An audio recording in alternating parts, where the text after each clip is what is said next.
une tentative de coup d'État eut lieu en Turquie dans la nuit du 15 au 16 juillet. Elle a été commanditée par une faction des forces armées en liaison avec Fethullah Gülen. La Turquie a demandé à plusieurs reprises l'extradition de ce monsieur, sans succès, alors qu'il vit aux États-Unis en Pennsylvanie. J'ai appris la nouvelle dans les médias et j'ai ressenti une très grande inquiétude parce que je suis, comme beaucoup de Français, un ami de la Turquie et j'ai pensé que c'était un risque de déstabilisation majeure de ce grand pays. Entendu, j'ai ressenti aussi une immense colère parce que cette tentative de coup d'État s'est manifestée par le bombardement de périphéries civiles, l'entrée de personnes armées dans des locaux ministériels ou la télévision, et donc c'était très dangereux. Il y a eu d'ailleurs un grand nombre de morts et de blessés. Je pense que c'était une tentative de déstabilisation de la Turquie. Et ce qui est très important de voir, c'est que le peuple turc s'est mobilisé contre cette tentative de déstabilisation. La tentative de coup d'État a été repoussée par le peuple turc. C'est une réaction déterminante et exceptionnelle. Exceptionnelle, je le dis bien, parce que il est rare dans l'histoire qu'un peuple se mobilise contre un coup d'État. En général, les coups d'État sont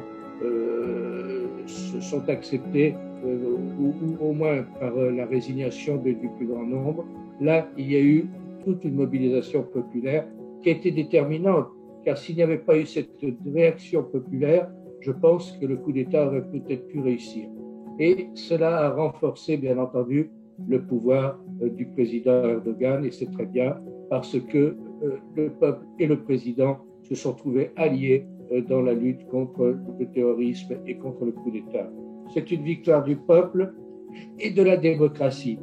C'est aussi la preuve que les Turcs veulent en finir avec l'ère des coups d'État, le temps des coups d'État.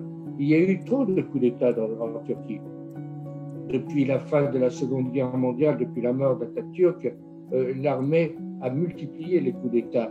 En général, d'ailleurs, ces coups d'État ont visé des mouvements nationalistes et religieux, mais je pense que ça a été très dangereux et que le peuple est lassé de cette époque et qu'il s'est donc mobilisé pour dire non, il faut dire ça suffit.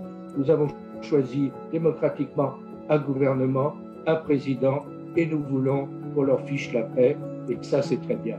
Je pense donc qu'il y a eu de la part du peuple turc une attitude très majeure, très nationale, très conforme à ce que doit être l'attitude d'un peuple qui est agressé. Car c'est à travers le président Erdogan, à travers son mouvement, à travers son gouvernement, c'est le peuple et c'est la Turquie qui était visée. Et je pense que les Turcs l'ont bien compris et c'est pour cela qu'ils se sont mobilisés.